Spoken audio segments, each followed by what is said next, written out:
Hello साथियों, नमस्कार। कैसे हैं आप सभी? उम्मीद करते हैं एकदम शानदार, जिंदाबाद, जबरदस्त होंगे और बेहतर तरीके से तैयारी कर रहे होंगे।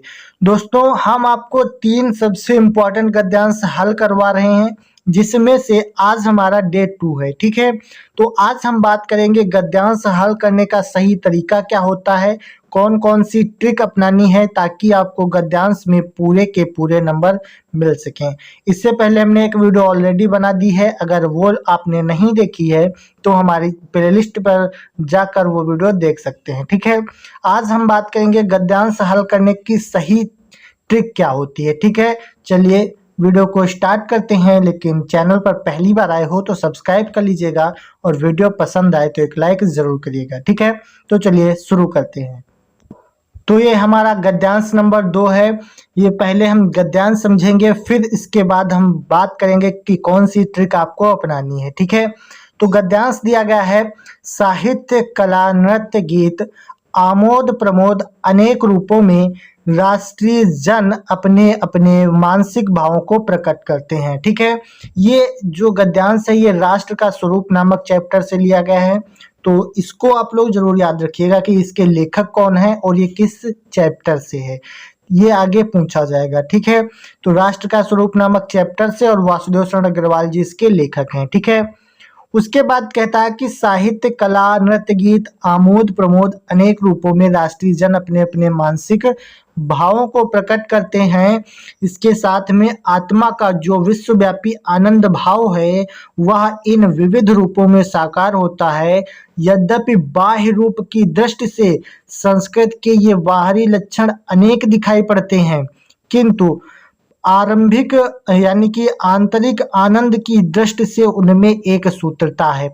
यहाँ पर ये अंडरलाइन किया गया, इसको समझ लीजिए। कह रहा कि यद्यपि बाह्य रूप की दृष्टि से संस्कृत के ये बाहरी लक्षण अनेक दिखाई पड़ते हैं, परंतु क्या है, आंतरिक आनंद की दृष्टि से उनमें एक सूत्रता है, मतलब एक समान है। ठीक है, उसके बाद कहता है कि जो व्यक्ति सहृदय है वह प्रत्येक संस्कृत के आनंद पक्ष को स्वीकार करता है और उससे आनंदित होता है। ठीक है, इस प्रकार से आपको ये गद्यांश पढ़ना है। अगर आप लोग नहीं समझ पा रहे हैं तो भी कोई दिक्कत नहीं, फिर भी हम इसके आंसर निकालेंगे। ठीक है, तो यहाँ पर देखिए, सबसे पहले हमारा क्वेश्चन दिया गया है, राष्ट्रीय जन अपने भावों को किन रूपों में प्रकट करते हैं। ठीक है, राष्ट्रीय जन अपने भावों को किन रूपों में प्रकट करते हैं।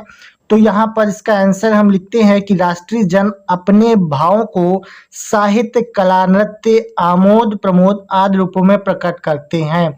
ये हमने कहाँ से लिखा, ये देखिए, राष्ट्रीय जन अपने भावों को किन रूपों में प्रकट करते हैं। तो यहाँ पर हमको गद्यांश में दिया गया है कि साहित्य, कला, नृत्य, गीत, आमोद प्रमोद अनेक रूपों में राष्ट्रीय जन अपने मानसिक भावों को प्रकट करते हैं। ठीक है, तो जो हमको इसमें दिया गया था वही हमने उसमें लिख दिया है। ठीक है, क्लियर हो गया पहला आंसर। उसके बाद में दूसरे क्वेश्चन की बात करते हैं।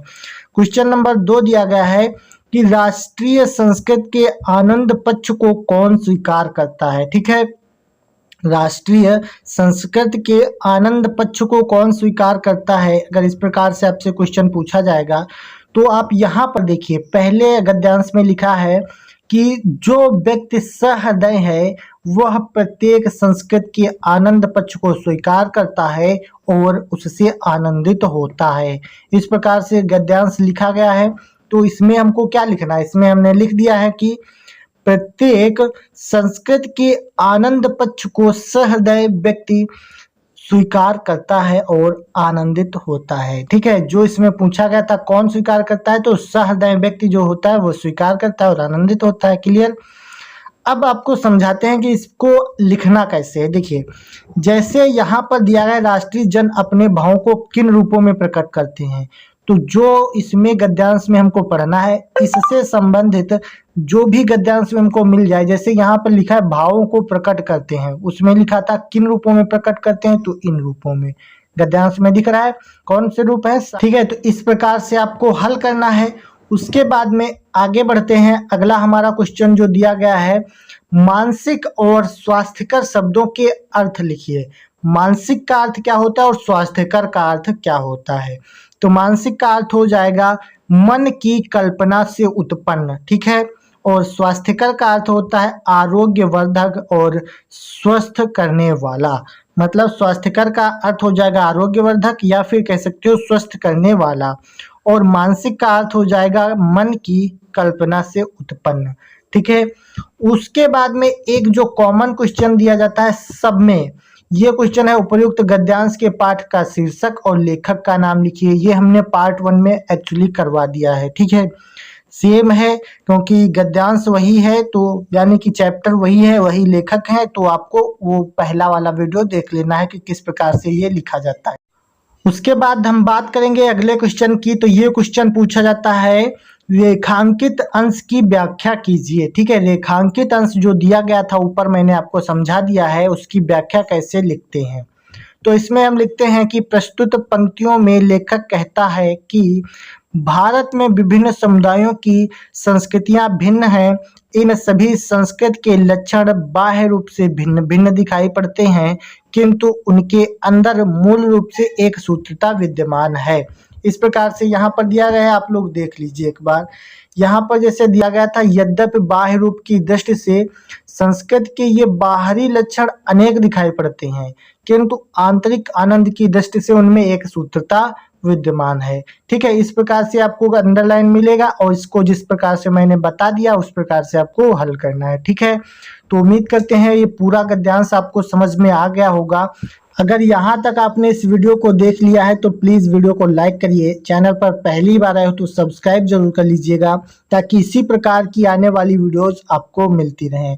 तो कमेंट में बताना है कि आपको वीडियो कैसी लगी। हम मिलते हैं आपसे अगली वीडियो में, तब तक के लिए जय हिंद, वंदे मातरम।